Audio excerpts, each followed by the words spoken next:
এই গ্রীষ্মের গরমের তাপদাহে ছোট্ট মনিরা তোমাদেরকে অবশ্যই কি খেতে হবে? নিরাপদ এবং বিশুদ্ধ পানি খেতে হবে। কারণ এই সময়ে ডিহাইড্রেশন অর্থাৎ পানি শূন্যতার পরিমাণ বেশি থাকে।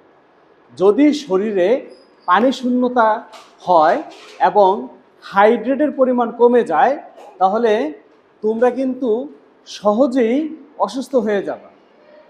এবং তোমাদের বেশি বেশি লেবু জাতীয় শরবত অথবা তরমুজ, মাল্টা এবং কমলার রস জাতীয় জুস খেতে হবে, যেটা চিনি ছাড়া। অবশ্যই বাহিরের কোনো প্রেজারভেটিভ জাতীয় জুস খাওয়া যাবে না। এতে করে কি হবে? তোমাদের ইমিউন সিস্টেম, রোগ প্রতিরোধ ক্ষমতা নষ্ট হয়ে যাবে, তোমাদের ভিতরে পানি শূন্যতা দেখা দিবে, তোমরা ডিহাইড্রেশন এর কবলে পড়ে যাবে। অবশ্যই অতএব তোমাদেরকে কি করা যাবে না? কোনো ধরনের বাহিরের তেল জাতীয়, মশলাদার জাতীয় এবং ঝাল জাতীয় খাবার এই গরমে খাওয়াই যাবে না। এবং তোমাদের পোশাকের ব্যাপারে অবশ্যই সচেষ্ট থাকতে হবে এবং যত্নশীল হইতে হবে। কখনোই ঘামযুক্ত এবং ময়লাযুক্ত জামা কাপড় পরাই যাবে না। তোমাদেরকে কি করতে হবে?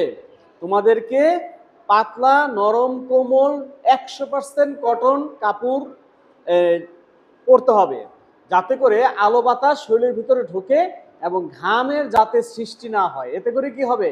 তোমাদের জ্বর, সর্দি, কাশি এগুলো হতে পারে। অতএব তোমাদেরকে কি করতে হবে?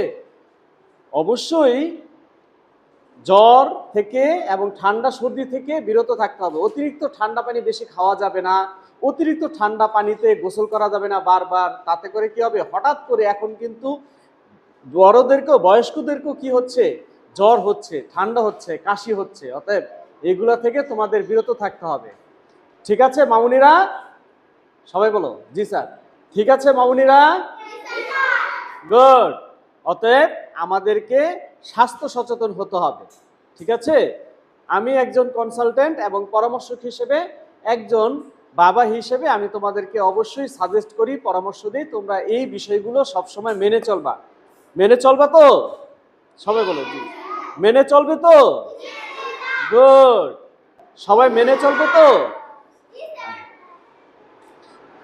হ্যাঁ।